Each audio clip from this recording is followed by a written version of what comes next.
raised as an anti-cannabis person. Throughout most of my life, I was very much anti-drugs because I thought it would, screw you up and etc. After studying it and after using many of those things, I realized that most of those stories were fairy tales. What I find so incredibly strong about the medical story of cannabis is that it even eventually convinced my mom that she has gone through all this shit with my brother, so hating anything that had to do with cannabis. Yet hearing all these stories about medical cannabis and what benefits it could have, she suddenly turned around and even asked me if I didn't know like a source for hemp oil for her brother who was in a lot of pain because he was in an accident, which was mind-blowing to me. Like how can somebody be so against the sort of recreational use, but then inviting the medical use of it inside her family? It was mind-blowing to me, but that's, I guess, the power of medical cannabis.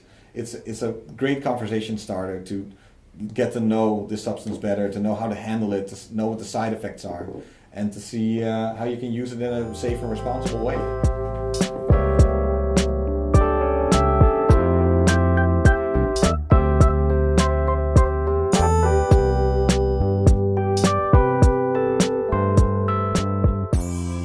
So here in the Netherlands, we've had medical cannabis for the past, say, 15 years or so. And we did it exactly as the UN sort of demanded through the drug conventions. You need a sort of national cannabis bureau, so we have that, the Bureau of Medical Cannabis. They will coordinate it. How that works in the Netherlands is there's one company who did scientific research into what sort of strains we need, what sort of ailments there are, and tried to find a match between those two.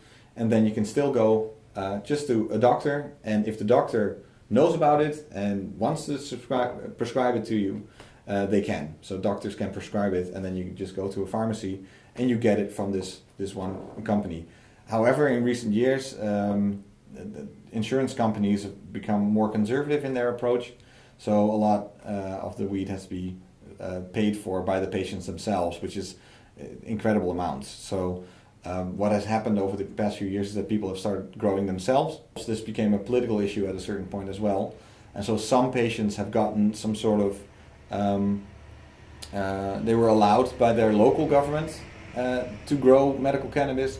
But if you look at the practical outcome of that promise, it's too hard, because a mayor has to tell its citizens they can break the law. And that's, so maybe the newspapers and politicians have said like, oh yes, we're gonna do this. They haven't been able to find a way yet to implement this.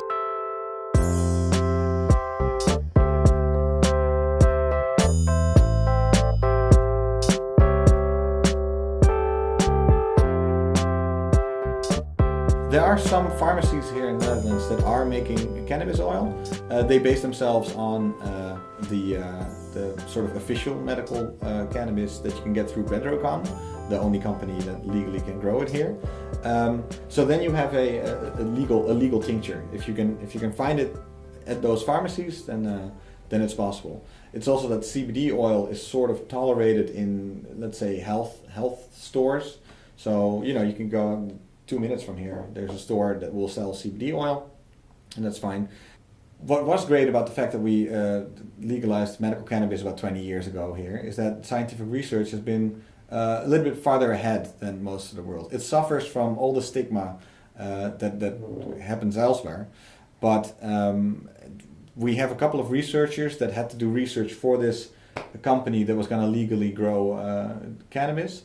And they really made some really good advances in figuring out how to grow certain types of weed very specifically, according to science, and also how to apply them to very specific ailments and track these people and do just really accurate, decent, hard science on it. And it's something that was missing for a very long time. And I'm very happy to see that as a science journalist that finally the lid has been broken open, and that cannabis science is now just becoming a normal study. The endocannabinoid system is such an important system in our own body that it's ridiculous that for so many decades people were not being taught about this in schools. But as long as people who use cannabis or medical cannabis aren't on a camera talking about it, there's nothing countering that. You can write something down in a report, in a scientific report 40 years ago. That doesn't mean that it will become implemented as world knowledge by itself. Yes, the information was always available, but the cultural force to get that information out there was not. People were very afraid to be stigmatized by talking about their own cannabis use.